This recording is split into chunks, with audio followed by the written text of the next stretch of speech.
السلام علیکم ورحمۃ اللہ وبرکاتہ۔ محترم ناظرین و سامعین، آج 1 دسمبر 2024 بروز اتوار ہے۔ جس بات کا ڈر تھا وہی ہو رہا ہے۔ مسلمانوں کے اوپر ایک بڑا امتحان سا آن پڑا ہے، اللہ خیر فرمائے۔ ناظرین، کہا تھا نا کہ ایک کے بعد ایک مسجد کو نشانہ بنانے کی کوششیں کی جا رہی ہیں۔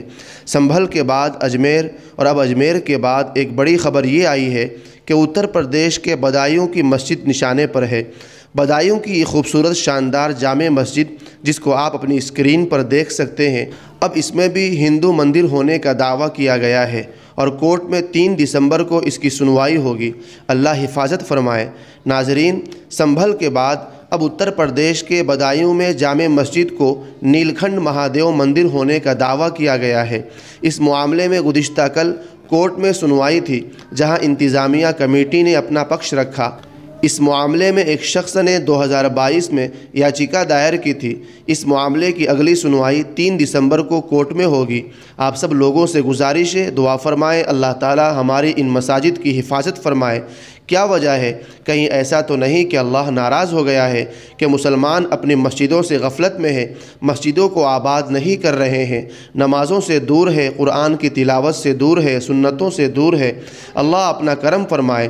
مسلمانوں کو چاہیے کہ اپنی مسجدوں کو زیادہ سے زیادہ آباد کرے۔ اگر آپ مسلمان ہیں تو ثبوت دو نماز پڑھ کر۔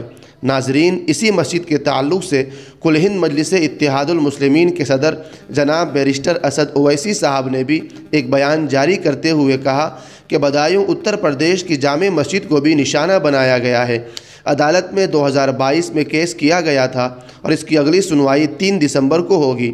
ASI جو بھارت سرکار کے تحت کام کرتی ہے اور اتر پردیش سرکار بھی کیس میں پارٹی ہے، دونوں سرکاروں کو 1991 ایکٹ کے انوسار اپنی بات رکھنی ہوگی۔ شرپسند ہندوتوادی تنظیمیں کسی بھی حد تک جا سکتی ہے، ان پر روک لگانا بھارت کے امن اور اتحاد کے لیے بہت ضروری ہے۔ آنے والی نسلوں کو AI کی پڑھائی کے بجائے ASI کی کھدائی میں ویسٹ کر دیا جا رہا ہے۔ ناظرین، آپ اس تعلق سے کیا کہیں گے؟ کمنٹ کر کے اپنی رائے کا اظہار ضرور کیجیے گا اور اس ویڈیو کو شیئر کر دیجیے۔ دوستو، ایک اور خبر سے آپ کو آگاہ کرتے چلوں جو کہ اچھی خبر ہے۔ 4 سال سے جیل میں قید شرجیل امام کی بہن فرحہ نشاط جج بن گئی ہے۔ جہاں دہلی فسادات میں ملزم بنائے گئے شرجیل امام کو ابھی تک عدالت سے کوئی راحت نہیں مل سکی ہے، وہیں ان کے گھر میں خوشی کا ماحول ہے۔ یہ خوشی ان کی چھوٹی بہن فرحہ نشاط کے ذریعے آئی ہے، کیونکہ ان کی چھوٹی بہن جج بن گئی ہے، جنہوں نے 32واں بہار جوڈیشل سروسز کا امتحان پاس کر کے جج بننے کا اعزاز حاصل کیا ہے۔ شرجیل امام کے چھوٹے بھائی مزمل امام نے سوشل میڈیا پر اس خبر کا اعلان کیا ہے۔ مزمل امام نے سوشل میڈیا پر لکھا کہ یہ زندگی کا فلسفہ ہے۔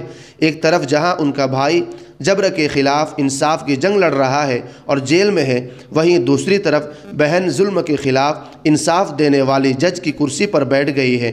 انہوں نے مزید کہا کہ چھوٹی بہن فرحہ نشاط نے 32واں بہار جوڈیشل سروسز کا امتحان پاس کر کے آج بھائی کو موقع دیا ہے اور مجھے امید ہے کہ آپ اپنے فیصلوں سے کسی بے گناہ کو اذیت نہیں ہونے دیں گے۔ اللہ آپ کو ہمت اور طاقت دے۔ مزمل امام خود سیاستدان ہے اور نتیش کمار کی پارٹی کے وہ سابق جنرل سیکریٹری اور ترجمان رہ چکے ہیں۔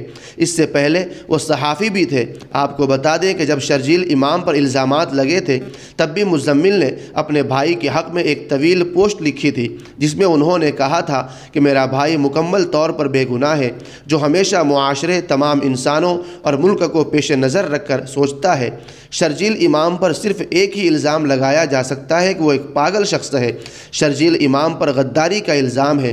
ان کے خلاف UAPA کے دفعہ 13 اور غداری کا مقدمہ درج کیا گیا تھا اور انہیں جنوری 2020 میں گرفتار کیا گیا تھا۔ ان پر دہلی کی جامعہ اور علی گڑھ مسلم یونیورسٹی میں اشتعال انگیز تقاریر کرنے کا الزام ہے۔ اللہ رہائی کے اسباب مہیا فرمائے، اللہ خیر کا معاملہ فرمائے۔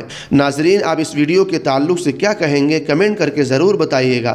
دعا فرمائے اللہ تعالیٰ مسلمانوں کے حال پر رحم فرمائے، اللہ تبارک و تعالیٰ مسلمانوں کی عبادت گاہوں کی مکمل حفاظت فرمائے، آمین۔ آپ اس ویڈیو کو شیئر کریں اور ایک دعائیہ جملہ ضرور لکھتے جائیں۔ جزاک اللہ، اللہ تعالیٰ ہم سب کا حامی و ناصر ہو، آمین۔ السلام علیکم ورحمۃ اللہ وبرکاتہ۔